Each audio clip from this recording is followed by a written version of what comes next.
You're listening to the AfterBuzz TV network. Now the largest new media platform on the web and your #1 source for after-show entertainment. Very good, Dean Johnson.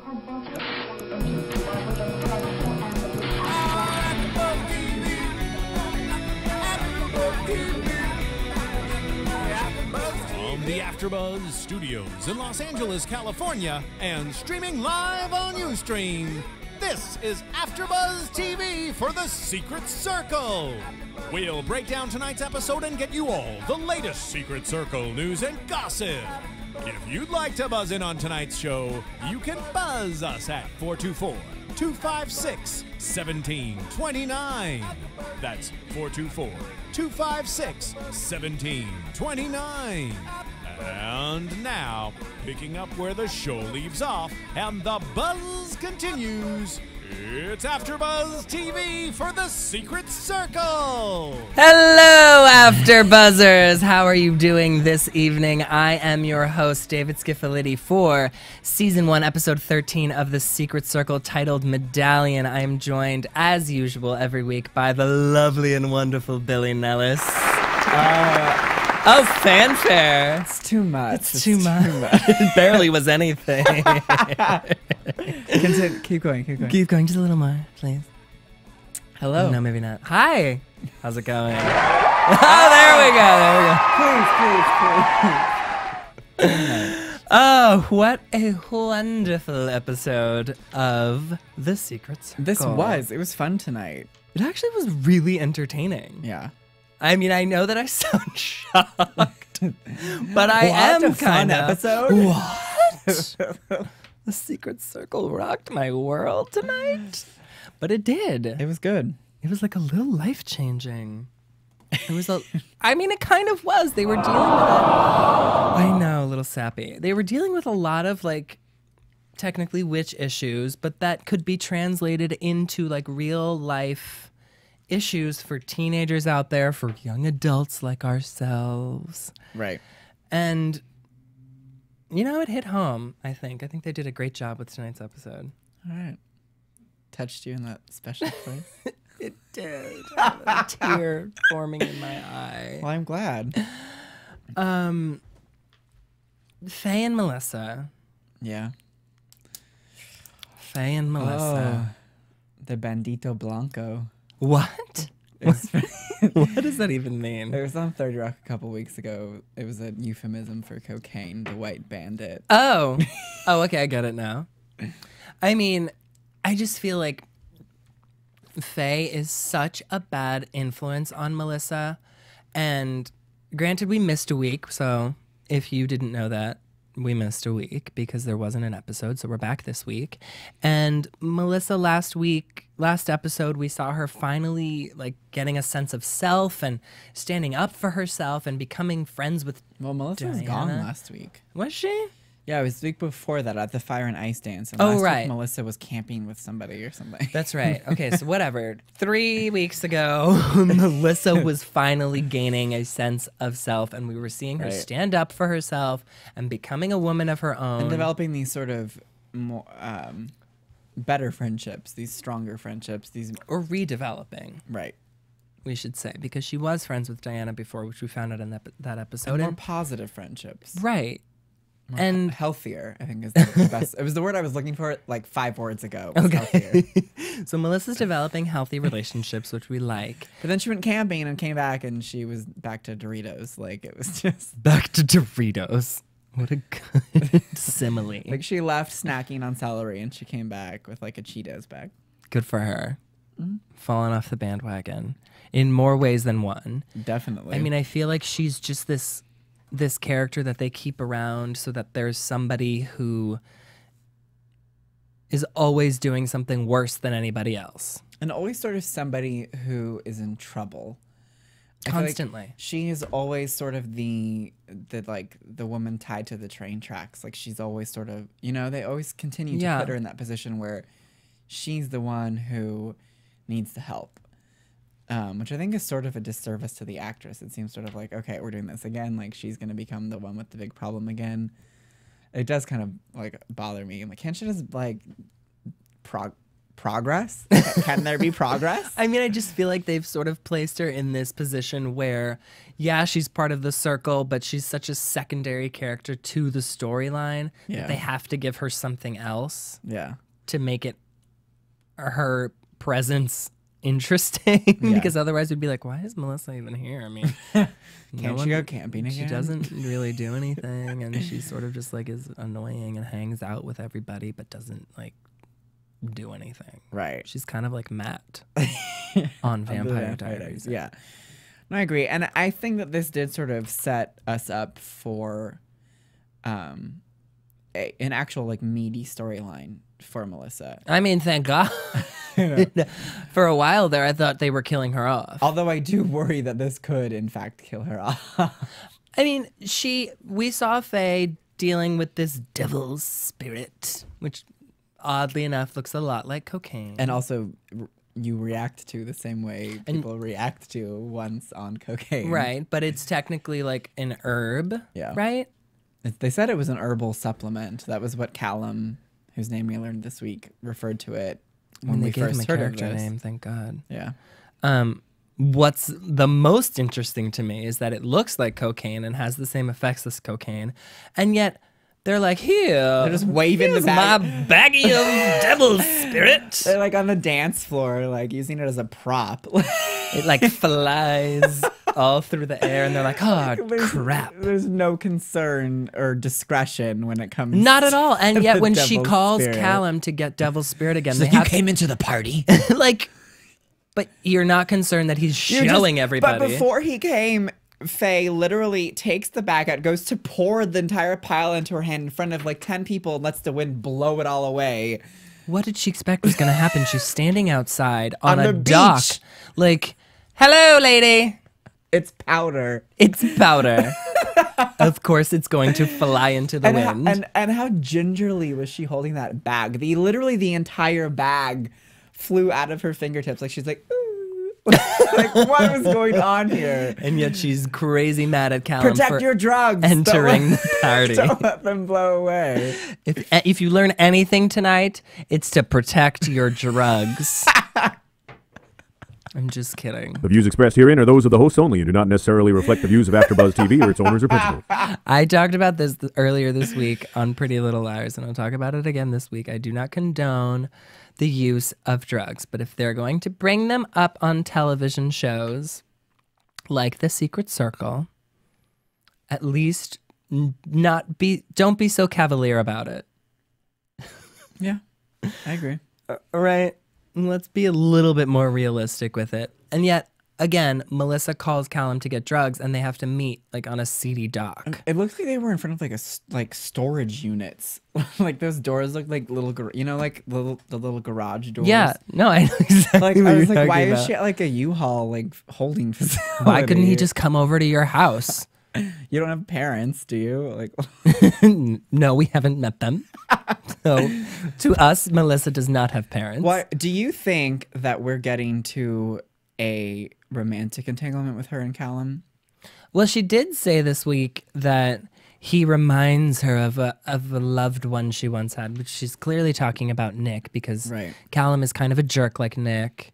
He's a little seedy. A little seedy. And Nick was into drugs. We remember that in the beginning. That's right. He was making those potions that could get you high, which she didn't have a problem with. I don't think Melissa's ever really been bothered by that. No, and clearly she's become addicted instantly. She did a bag that night. A full bag on her own.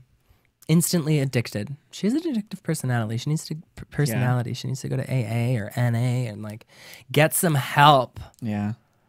God, Melissa, on the downward spiral to hell. Oh, poor Melissa. Poor Melissa. I mean, we didn't really get much of Faye this week. Just like Faye's she is the facilitator for other people's doom. Oddly enough, she is. And when she doesn't have her own storyline or love interest, she is the facilitator for doom. Yeah. Although, where was what's-his-face this week? Lee Lebrecht was not around. Not around, although we do know that his girlfriend was cast. And so he will be back. This entire episode took place in one night. Right. So It stands to reason that he wouldn't be around. Maybe. I don't know. All I know is that this week, Charles, Dawn, and Ethan had some beef. Yeah. And some ish went down with all three of them that none of it was okay. Yeah. We knew from the last episode that Ethan got the crystal from Charles. Or from Charles. From Charles. And is keeping it from Dawn. And Charles is clearly pissed at Dawn because he's like, why did you send Ethan? Right. Of all people, you send Ethan, the town drunk. Right. She has no one else to use. I feel like Dawn literally has no circle. She has nothing. Well, she has nothing because she's a bitch. Yeah. And everybody knows it. Yeah. I mean, yeah, she's like sweet and she's beautiful. And we all remember you from Alien, girl. Species. Whatever that movie was. Alien Sigourney Weaver. That's right, Species. It was an alien movie, though. Yes. And we all remember you when you were a model. But, come on. Yeah. No, I agree. I'm not a Dawn fan. I don't know anyone. I'm not who a is Dawn fan. I'm sure there's people out there. If you're a Dawn fan, give us a call here, 424-256-1729. And explain yourself. And explain yourself. That's right. And explain yourself because you are crazy. Yeah. But Charles tells Dawn that he's going to get the crystal back by any means. And this week, Ethan throws a quote-unquote surprise party for Adam for his birthday. Right. And Charles shows up, of course. Well, Diana helped put the event on, so it stands to reason she would invite her father, which is how he was there. We go. I'm like, why was Charles even He didn't there? just crash. He like just showed up and was like, hey. Party. No. Chance Harbor. I'm just going to crash only a teenager's restaurant birthday here. party. Well, yeah, okay, that makes sense. Diana helped throw this surprise party that Adam knew about. Right. And invited her father, which we'll just believe. And Charles is a low down, dirty man. Charles, see, what was so weird is these last couple of weeks, or these not weeks, but episodes, I felt as if had been positioning Charles to be less of a villain and a little more human. He was turning. I thought the same thing. He seemed like he was becoming a good guy. He was turning away from these tactics that Dawn was using. That was anyone but her was collateral damage. It didn't matter to further her needs. Right, which we know is to get their power back. Right, and it sort of seemed like after he had to kill Nick, and after she wanted to kill his mother, that he was like, this is too much. And that's how we've discussed this in multiple episodes of our show. And yet this week he drugs Ethan, and who is on the road to recovery. Yeah. We said it. I was like, that's a dick move. That was It was. I mean, I don't know what he gave him. I mean, it could have been like a Vicodin. Yeah. I mean, it clearly wasn't that strong because it only knocked him out for a couple hours, if that. Yeah. And he woke up and realized that the crystal was gone. Right. Which, thank God, Charles got it back because Dawn got stabbed. Well, I mean, I guess. I mean, I don't like Dawn. I don't know if I want to watch her die yet, but I'm not she needs to be there, though. We do need her antagonism. We do need that. Yeah. We need that. I mean, as much as we have the witch hunters and all these other sort of outside factions being villainous, we need her there as well. We do. And for some reason, I feel like we're only at episode 13. Same as Vampire Diaries. We have 9 more episodes. I still don't know if the witch hunters are the overall villain of the season. Yeah. Yeah, I mean, I don't know. I feel like this episode, I mean, we haven't even gotten to it yet, but this episode did sort of further that storyline and bring it did. back. It brought it back to life. But yeah, there's so many ways I think it can go still. Right. with how much we have left, that I am left wondering where it will go, which I think is a good thing. I like not knowing where it's going to go. I like the ability for the show to still surprise me rather than knowing, like, a lot of shows you feel like, okay, I know what it's going to be. Like, I know who the villain is. But this... I know how it's going to end. Right. And this hasn't done this. I don't know. I mean, there's so many variables in the situation right now. There's so many ingredients in the skillet that I don't know what sort of fry I'm making. I have no idea. Anything could happen at this point. Literally. And we would be like, oh, okay. Yeah. And we would just have to accept it. I agree. But in that respect, in the same respect, Dawn got stabbed tonight by Lucy. Right. The ominous Lucy, whom we met in the flashback scene to the boat fire. Yeah. This was very interesting for me. The way that this was explained. Me too. The sort of like metaphysics that they've sort of brought into the show, that these memories... Very interesting. That witches can enter memories and in fact alter them for every single person who was involved. Memory. And what she called it was an imprint. Yeah. She said she altered the imprint because the way that she explained it was that she's like, Lucy's a psychic. Her name is Lucy Givens. Yeah. And she is a psychic, not a witch. And every memory leaves an imprint that can be recalled. And by Cassie entering the memory through someone who was actually there to begin with, in the original memory, she changed the imprint. Yeah. That's such an interesting like concept for me. They brought it to an amazing place, I think, bringing in a psychic like that was and just incredible. That sort of reality, that possibility that can happen, I think is so, I mean, that's like some weird CBS procedural waiting to happen, like people who can enter memories and change them, and everyone who ever had that memory can, like, that's, you know what I, like, it just, right. It's like something you can hinge an entire series upon. You literally could. And it's obviously so minute, and it's not going to play like a huge part, but it was just so fascinating to me that Me too, and I'm kind of sad that they killed that character off so quickly. Yeah.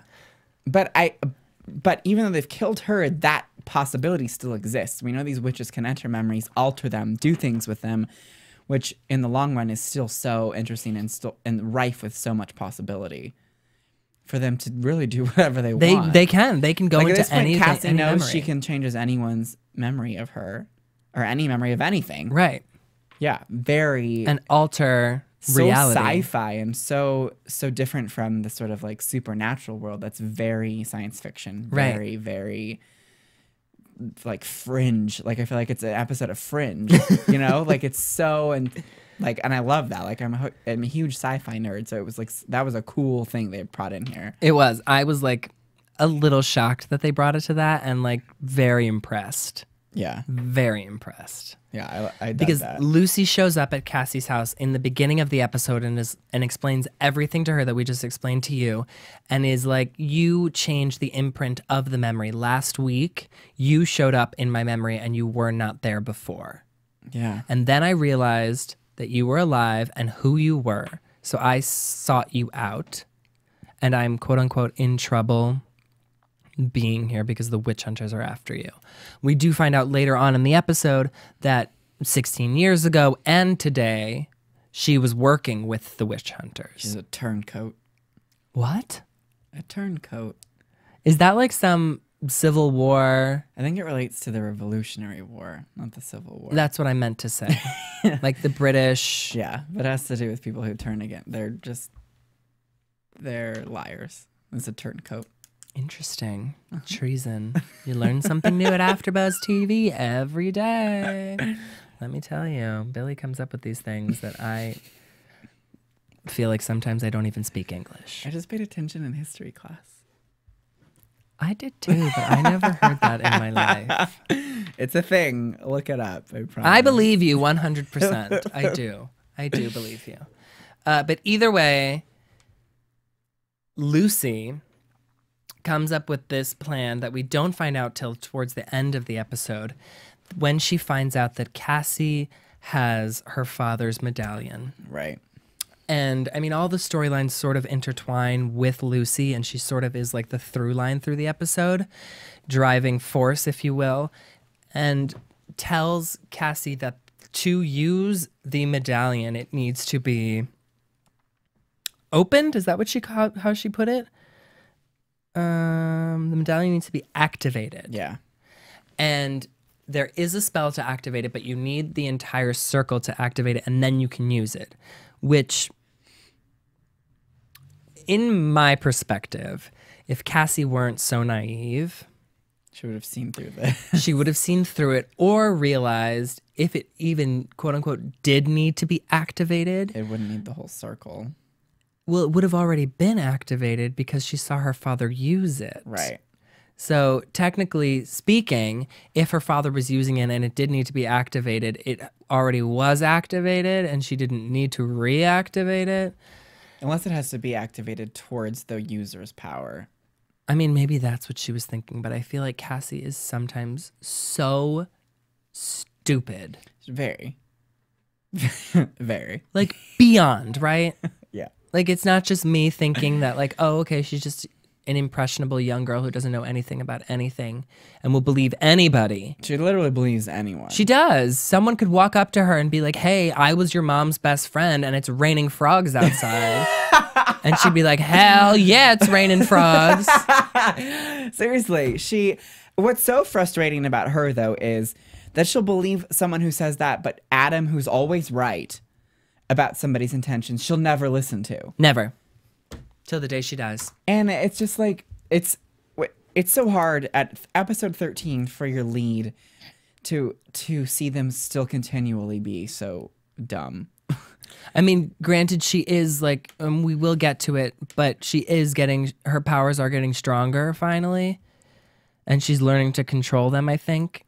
But she's still very stupid. She's making the worst decisions. The worst. Yeah.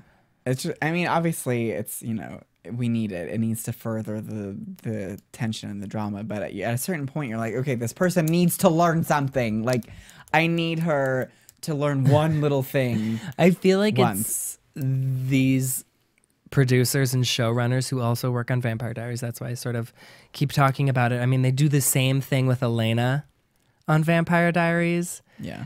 That they do with Cassie on The Secret Circle, where they're like the ever damsel in distress. Exactly. Even though they are the lead character.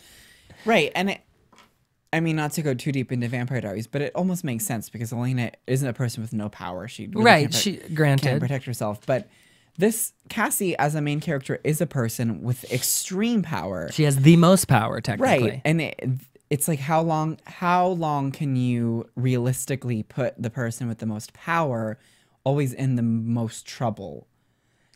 I mean, hopefully not much longer. That's where I'm growing. My discontent is growing. Right. And I don't want it to be. I like this show a lot. I don't want this to continue, but you know, you can only like a show so much. Right? Before your lead character starts to drive you insane. Yeah. I mean, let's just wrap up with Lucy really quickly. We find out that her intentions are less than great. And the medallion, the spell that she has is technically stealing everyone's power, including Cassie's. Right. Melissa says that it feels like what happened when Faye used the spell at the Fire and Ice Dance, where she was stealing everyone's power then. Right. So that's how they knew something was wrong. They all felt that same thing they'd felt before. It just seemed like to me that Faye and Melissa were feeling it more than everybody else. Which is interesting, and I turned to you when we watched it, and I said it, that I wondered if it had to do with the devil's spirit in their system, because it was introduced, that drug was introduced as a way to enhance things. So if it enhances things, it enhances your pain too. It enhances everything. Yeah, I guess so. So maybe that's why they felt it stronger. And quicker than everybody else? Yeah. That makes more sense. All right. Perhaps. Yeah. I'll give you that. Right. We're left with Lucy being murdered, by whom I'm going to call, and don't hate me for this, but I'm calling him Seal, because we weren't given a character name yet. He bore a resemblance to... He did bear a resemblance to Seal, and like what's his face from Amistad, who's married to Kamora Lee Simmons now. Jaimin Hansu. Yes. Smash them together, and that's this guy. Yeah. Right? Yeah. He kills her. Yes. And he's like, thanks for the information. I will figure this out on my own. By Nurse Rose from Grey's Anatomy. Cut your throat. Oh my God, she was. Yeah. That's where I knew her from. I did not like her on Grey's Anatomy either. Didn't like her on Secret Circle. Not the actress, the characters. Yeah. But jumping right into Cassie being a strong woman finally at the end of this episode, she, throughout the entire episode, is jumping back and forth between Jake and Adam, which we've seen her doing all season long since Jake was introduced. Yeah. That she's like, I'm gonna believe Jake, I'm gonna believe Adam, and I like Jake, but I'm gonna kiss Adam, but I'm gonna roll around on the floor with Jake. And I mean, she's just a mess. Choose a boy and like get on with your life. Yeah. Right? She's like the witch Joey Potter. She can't choose between her Dawson and Which her is Pacey. so interesting because Kevin Williamson also did Dawson's Creek. And I was like reading this whole thing earlier today about how they're comparing. A lot of people are comparing what happened on Dawson's Creek to what's happening on Secret Circle. Well, because it took place in that sort of Cape Town. Right. And, yeah. I mean, there's a lot of similarities if you want to put two and two together. Yeah. Excuse me. But Cassie is so gung-ho about figuring out who her father is and figuring out who her past is and learning how to use the medallion. And Adam sort of gives her this amazing warning where it's like, we have all been trying to figure out who we are and who we come from and learn about our powers for so long now. We do things cautiously and slowly, and you are crossing the line. You dug up your father's grave. Yeah. I mean, risked exposing us by digging up his grave. I mean, granted, you did find out that he is technically alive. Whether he's close by or not is yet to be found out. But you are doing things too quickly, and you're not being cautious about it at all. Yeah. It's time to take a step back and look at your life. And really think things through. I think that before acting. Cassie, yeah, she's so like, I have an idea, do it. I have an idea, do it. It's never like, I have an idea, let's consider what could happen. Right. I mean, the same thing with the medallion. Lucy tells her, this is the spell you have to do to activate it to be able to use it. And she's like, okay, guys, we're activating the medallion. Yeah. We're meeting Lucy by my father's house. I believe this stranger. It'll work. That was my microphone shaking because I hit the table too hard. But yeah, I mean, it's just another one of her naive moments where a woman comes into her life from that she doesn't know, mind you. Right. From Boo, and I said that. And tells her this is what you have to do, and she's like, awesome, let's do it. Yeah. I'm ready. Yeah.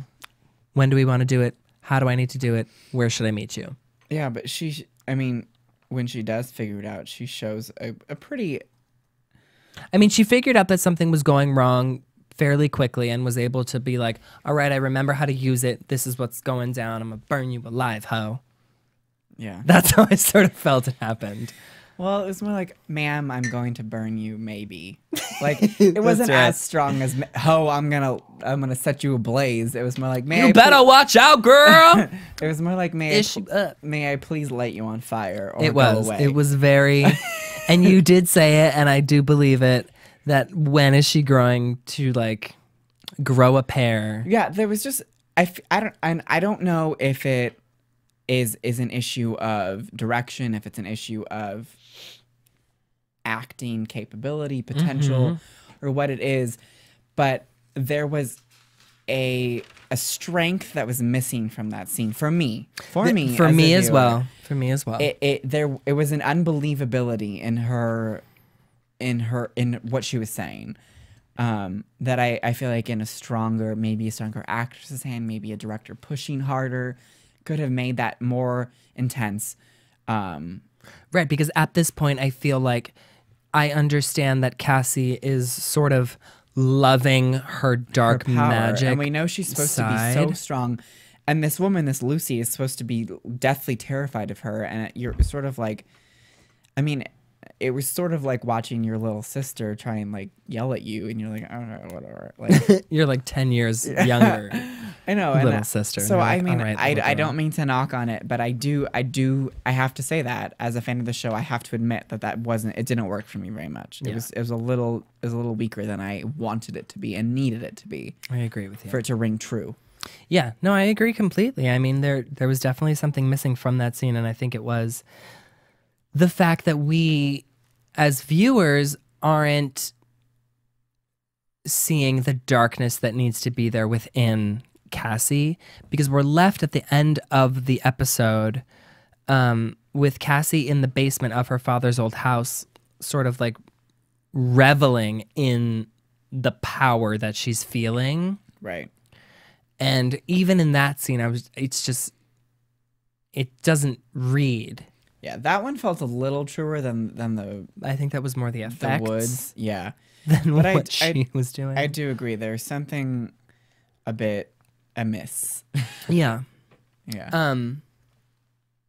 Let's, right before we jump into commercial break, I do want to discuss Diana and Adam are definitely getting back together. For sure. Without a doubt. We saw that Diana talked about earlier on in the episode that she last year broke into Adam's locker and hid it with cookies, and we're left with Adam opening something at the bar and it's filled with chocolate chip cookies. So they're... That, and her speech was very sweet. It was. And I was like, whatever, who gives speeches at birthday parties? Right, true. But it made me root for them, and I don't want to see him with Cassie. Like, I don't want to see him with Cassie either. I feel like the actress Shelley, who plays Diana, is playing this sort of longing for this past so well. She is. And so believable. And I'm rooting for that. I want to see that again. I don't see the sort of spark between Cassie and Adam at all. Like, I've never really felt that or seen that. The first episode with the water drops, maybe. But since then, I've really not felt anything at all. So I feel like Cassie with Jake is a much stronger, much more compatible situation. Right. There's much more chemistry there, and I would love to see the two of them back together. I think that would be interesting also to see how it would affect Diana's relationship with Cassie at this point. That'd be much more dramatic and interesting. It would be. And also, at the same time, we're left with Jake. Faye comes over to Jake's house, and they are, like, going dirty town. Yeah, and like, that shock face. Of all things, shocked me the most this episode. Me too. I remember when we were watching, I was like, what? And no more words came out. I just went, what? And my mouth stayed open for another 30 seconds, like I was like letting flies out. Like, I don't know what was happening. I mean, we did see at the beginning of the episode where Faye and Jake sort of had this little like flirty moment, and I was like, oh, Faye and Jake are flirting again. What really pushed that together was Cassie turning away from Jake with what Adam said, that he must have killed a witch, and Cassie wouldn't listen to what Jake had to say. Oh in my his God, defense. I totally forgot about that. And Jake was like, whatever, I want to get down. And I want to get down. And Cassie, no matter the time, it's true. I want to get down. All right, maybe we should jump to commercial. I want to get down with you. Yes. Let's jump to commercial. AfterBuzz TV. Hi, I was once like you, a lazy, angry loner whose only joy was watching TV and surfing the net. And, like you, after I'd see one of my favorite TV shows, I'd be so excited and have so many questions that I'd actually have to talk to my douchebag coworkers about it at the water cooler. Then I discovered AfterBuzzTV.com. AfterBuzz TV produces after-show webcasts and podcasts for TV series of all kinds, like post-game wrap-up shows for all your favorite TV shows. AfterBuzz TV hosts are industry insiders who break down episodes of shows, take calls from fans, and interview cast and crew from each series, with over 60 different after shows, from Boardwalk Empire to American Idol to Vampire Diaries to Real Housewives, and more. Now, after a night of TV, I can ignore my stupid coworkers, who I hate, and go straight to my desk and watch or listen to all my favorite AfterBuzz TV after shows, and have all the TV fan interaction I need. Thank you, AfterBuzz TV. AfterBuzz TV. What do you want to buzz about? Welcome back, everybody. We're going to jump right into your AfterBuzz TV news and gossip. AfterBuzz TV News. Britt Robertson's movie The First Time premieres at Sundance 2012. And as Sundance 2012 continues, Hollywire host Chelly Briggs was on hand at Park City, Utah to provide movie enthusiasts with the latest and greatest coverage. Chelsea hit the red carpet for the premiere of indie film The First Time, where she met up with the beautiful and talented Britt Robertson to chat about making this coming-of-age film and her Sundance style. The First Time stars teen queen Victoria Justice and the adorable Dylan O'Brien, and was directed by John Kasdan. The film is a romantic teen comedy drama that centers around the first weekend of a fledgling romance between two high school teens, Dave Hodgman O'Brien and Aubrey Miller Robertson, and the presence of Dave's dream girl, Jane Harmon, played by Victoria Justice. Britt wanted to be a star since she was a little girl growing up in Chester, North Carolina. She began acting in her hometown at the Greenville Little Theater and when she turned 12, began making trips to and from Los Angeles for auditions. Her big break came when she landed the role of Michelle Seaver in Growing Pains, Return of the Seavers, but is best known for the role of Cara Burns in Dan in Real Life. Oh, yeah. Britt chatted with Chelsea about about who in Hollywood she'd like to modeling her career after, and her answer was nobody. Britt said, quote, "I hoped to not have the exact path as somebody else because that wouldn't be very exciting. However, she did say that she looks up to Reese Witherspoon and Natalie Portman." Isn't that sweet? So sweet.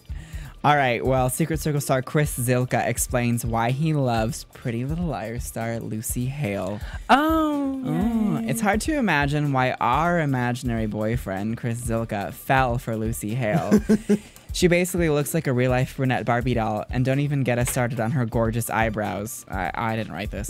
It comes from wet paint. When one girl asked Chris what it is about Lucy that has his heart skipping a studly beat, he took it to Twitter to set the record straight. Quote, "We share smiles, laughs, hugs, kisses," Chris tweeted. "I can't account for her reasons, but her eyes and her being." Chris is obviously the best boyfriend in the world, I guess. And to top it off, he's a poet, and he didn't even know it. They go on to say, seriously, this tweet is Shakespearean. Somebody hand that boy a quill. He's in love. First off, David, from now on, all of your news and gossip has to be in like the first person, and like it has to reflect that. What do you... But I'm jealous of Lucy Hale's eyebrow arch. That's in the first person. What do you mean? What I mean, Billy reading that right out the bat is genius. Like that was just awesome. I will say that was. That was awesome. a nice cold read. Anyone hiring? Great cold read. Chris Zilka says he just wants Cassie to be happy on the Secret Circle. Jake Armstrong's already gone from being the hot new stud in town to series regular in just under 2 months. This handsome man-witch has been in our lives for even longer than his studly predecessor Nick, but Chris Zilka remembers his first day on the Vancouver set of the Secret Circle like it was yesterday. He said, quote, "The first day was like any first day," Chris explains to Alloy Entertainment. "I played football growing up," editor's note, of course, and was told that if you're not nervous before the first match, then something's wrong. That's when you worry.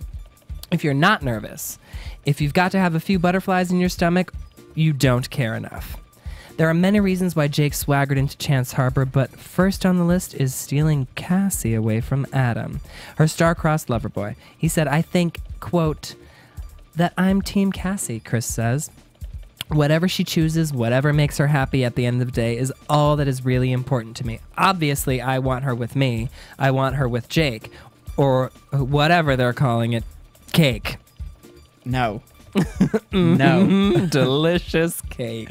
No. Now that Jake is fully entrenched in the circle, we're learning more about his magical abilities, but what would Chris's ultimate power be if he were a witch in real life? He said, quote, world peace. Oh no, wait. How about this? How about instead of world peace, how about bringing people back from the dead? That'd be a pretty cool power. We'd be overpopulated quickly, though. That's boring. Someone hand Chris an application for the Miss Universe pageant. Ugh. I just don't. He called a football game a match, I'm not exactly sure what's going on. which is very weird. He has a very strange speech pattern. And they quoted him as saying, Oh. Okay, so let's just put that out there. Hopefully they cut out a few in between. Let's hope. They wrote ellipses, so I'm sure there was a ton more. You sure there wasn't like a sick after that? No, it was an ellipses. No sick. Okay. And on that note, that is your AfterBuzz TV news and gossip for the week of February 2nd, 2012. And now, your AfterBuzz TV predictions. All right, let's jump right into our predictions. They didn't give us a lot as far as the preview, and I don't even feel like I remember what happened in their preview. I know that Faye has a girls' sleepover, and that's part of it. We saw them in pajamas. The 4 girls were like, what if we could talk to the dead? And they're playing on the Ouija board, and they throw the medallion on the Ouija board because the medallion is all-powerful and can do whatever the hell it wants to do. Right. So I know that that's part of it. And then we saw Adam sort of being chased by somebody in a car. Okay. It felt very like slasher movie trailer. It did a little bit. I don't think John Blackwell is coming in next week. Do you? No. I think he's coming in 2 episodes. I feel like she knows how to find him as at the end of that episode when she said, Daddy? All creepy like, Daddy. I feel like that's what that was saying, but no, I don't expect him next week because I feel like it would have been a bigger deal about does Cassie find John, her, like something. Oh, right. They would have made a huge deal about it. Well, who do you think they're contacting in the dead? Someone who's actually dead. John like isn't Nick? Dead. Maybe Nick. Maybe Melissa is devil-spirited out of her mind and wants to talk to Nick. Oh, God. But they also all have dead parents. So oh, yeah, that's true. They all have somebody they want to speak to. I forget that their parents are all dead.